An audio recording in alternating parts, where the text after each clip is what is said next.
TitleMatchNetwork.com. What are your memories of Jimmy Hart? Jimmy Hart. My memories of Jimmy Hart. I had the opportunity to see Jimmy at our TV5 wrestling show. A lot of people didn't. Well, probably nobody did, because the presidential, what was it? I think George Bush was nominating um, Colin Powell for Secretary of State or something like that. And they broke into our Channel 5 wrestling show that morning, which of course is live, and we had no control over that. But we had Jimmy Hart back on just a month or so ago. He came in and was on Channel 5, and we were going to have our big confrontation after all of these years. And so Jimmy had already come out and had made his little spiel to the crowd, and then he went back, and then I came out and said, well, I know, Jimmy Hart is here and I want to talk to him, and bang, network cut in, and so the show went off. But Jimmy came out. We pretty much entertained the studio audience with our not so much reconciliation, but with our remembrances of how he and I got together. A lot of people may or may not know that I am solely responsible for the Mouth of the South, being in the wrestling business, and I don't regret it at all. Jimmy's a good guy. I've known Jimmy for a number of years. He and I went to the same high school in Memphis. He was I think about 4 or 5 years ahead of me, and in the late '60s, when I was a senior in high school, or junior in high school or whatever. Jimmy had already graduated. He was in a band called the Gentrys, and it was made up of 5 or 6 guys from our high school, Treadwell High School in Memphis. And they would come back and they would play this, of course, like I said, in the late '60s, the time when all of these garage bands were real popular, and the British Invasion and the Beatles were dominating the music scene. Well, Jimmy Hart and the Gentrys were a pretty popular local band there in Memphis, and everybody that went to Treadwell, were their fans, simply because we went to the same school that these guys had graduated from.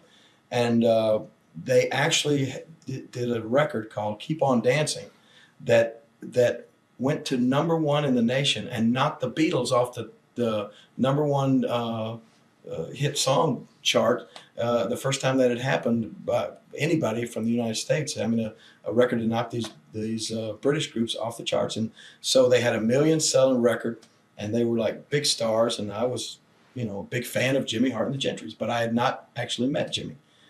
So then this was, like I said, in the late '60s. So then later on, after I got into wrestling, in the the late '70s, or no, I guess it was earlier than like the mid '70s. A friend of mine named Jim Blake, who was like a record producer and an entrepreneur music guy there in Memphis, came to me with the idea. He said, you know what, we need to capitalize on your popularity here as the top bad guy in Memphis and the top guy in wrestling. We need to go in the studio and make a record. And I said, Jim, I can't sing. I've never tried to sing. He said, don't worry about it. We'll find a song that'll fit you, and you just basically talk your way through it. And he said, I'll put together the musicians. And one thing Memphis was famous for is its music, and there are a lot of great musicians there in Memphis. And so Jim Blake went about assembling a cast of characters. A guy named Jim Dickinson, who has played with the Rolling Stones and as a matter of fact, did pianos and keyboards on a lot of the Rolling Stones sessions. Oh gosh, I can't even begin to name the names, but just a lot of great musicians he put together and had them at the Ardent Recording Studios one night in Memphis, and had me come in to cut this record called Bad News. And when I got there, met all these guys, and Jimmy Hart was there. Jim Blake had hooked up Jimmy Hart, and it was like a big thrill for me to actually get to meet Jimmy Hart, because in high school I said, man, I was a big fan of the Gentrys. Hey, you guys had the big record, and of course Jimmy was still he still had the group called the Gentrys, but he was the only original member left, and he had sort of gone along chasing another big hit record, but they really only ever had that one big hit, and then the band broke up, and Jimmy bringing in new members and was playing in different clubs around Memphis and just making his living as a local, local singer in a band. So um, uh, I think what really happened in that recording session was, this is the case with a lot of musicians. Uh, these guys started jamming and playing their music, laying down some tracks here and there. Next thing you know, somebody pulled out a joint, and a lot of these guys started smoking some of that stuff, and I was like, honestly, I was like horrified. I was really scared. It was the first time I'd ever even seen anybody do this. And so I'm over there with Jimmy Hart, and all of these guys are like getting high. and Jimmy and I, that's where we really sort of formed like this bond, because I told him, I said, man, I don't really enjoy being around this. It's kind of scary. I had never, and still to this day, never smoked dope, never even tried it, never drank, never even tasted any kind of alcohol, never drank a beer, never smoked a cigarette, never done any kind of drugs.